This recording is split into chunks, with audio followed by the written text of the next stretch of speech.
മുട്ടം സലഫി മസ്ജിദ് കമ്മിറ്റിയുടെ നേതൃത്വത്തിൽ പെരുന്നാൾ ദിവസം രാവിലെ 7:15 മുട്ടം സലഫി മസ്ജിദിന് സമീപം പ്രത്യേകം തയ്യാറാക്കിയ ഗ്രൗണ്ടിൽ ഈദ്ഗാഹ് സംഘടിപ്പിക്കുമെന്ന മുട്ടം സലഫി മസ്ജിദ് കമ്മിറ്റി ഭാരവാഹികൾ പഴയങ്ങാടിയിൽ വാർത്താസമ്മേളനത്തിൽ അറിയിച്ചു. ഹാഫിൽ ജാഫർ കാവുംപടി നേതൃത്വം നൽകും. സ്ത്രീകൾക്ക് പ്രത്യേക സൗകര്യവും ഉണ്ടാവും.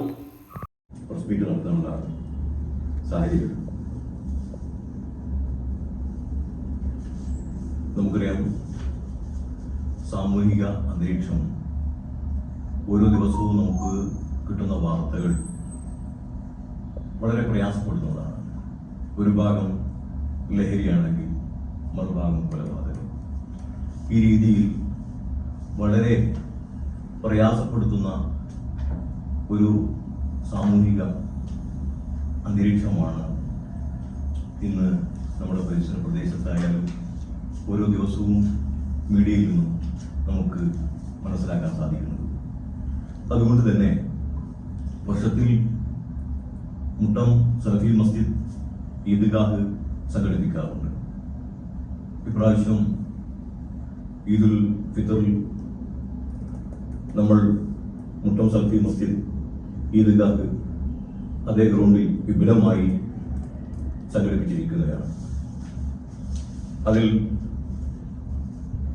നേതൃത്വം കൊടുക്കുന്നത് ബഹുമാന്യനായ ഹാഫിൽ ജാഫർ കാവുംപടി അവരുകളാണ്.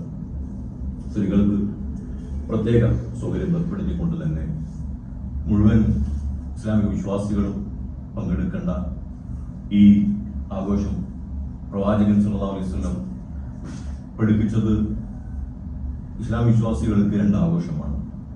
ഒന്ന് ഈദുൽ ഫിത്തർ ചെറിയ പെരുന്നാളും ഈദുൽ അദ്ഹ വലിയ പെരുന്നാളും.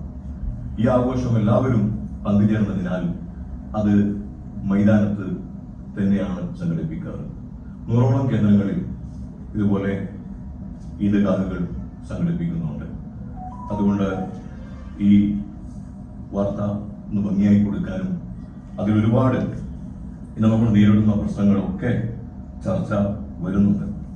നമ്മുടെ ഈദ് സന്ദേശം നൽകുന്നത് റമദാന്റെ ചൈതന്യം എങ്ങനെ തുടർ ജീവിതത്തിൽ നിലനിർത്താം, ലഹരിമുക്ത ജീവിതം എങ്ങനെ സാധ്യമാക്കാം, വർഗീയ വംശീയത മതത്തിനെതിരെ നാടിനെതിരെ കൃത്യമായി സമൂഹത്തെ നല്ല രീതിയിൽ മനുഷ്യത്വവും മതേതരത്വവും ഒക്കെ ഉദ്ബോധിപ്പിക്കുന്ന ആ ഒരു സംഗമത്തിലേക്ക് എല്ലാവരും എത്തുകയും അവർ പങ്കെടുക്കുകയും അങ്ങനെ നല്ല ഒരു മാനുഷിക മൂല്യമുള്ള ഒരു മാനവികതയെ ഉയർത്തുന്ന നല്ലൊരു അന്തരീക്ഷം നമുക്ക് സൃഷ്ടിക്കാൻ സാധിക്കണം.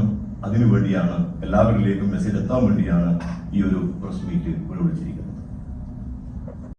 റമദാന്റെ ചൈതന്യം എങ്ങനെ തുടർ ജീവിതത്തിൽ നിലനിർത്താം, ലഹരി മുക്ത ജീവിതം എങ്ങനെ സാധ്യമാക്കാം, വർഗീയത വംശീയത മതത്തിനെതിരെ നാടിനെതിരെ ശരിയായ പേരന്റിംഗ് കാലഘട്ടത്തിൻ്റെ ആവശ്യം, മനുഷ്യ സൗഹാർദ്ദത്തിൻ്റെ പ്രാധാന്യം, പെരുന്നാളാഘോഷം എങ്ങനെ തുടങ്ങിയ വിഷയങ്ങൾ ഈദ് പ്രസംഗത്തിൽ ഉദ്ബോധിപ്പിക്കുമെന്നും ഭാരവാഹികൾ വാർത്താസമ്മേളനത്തിൽ അറിയിച്ചു.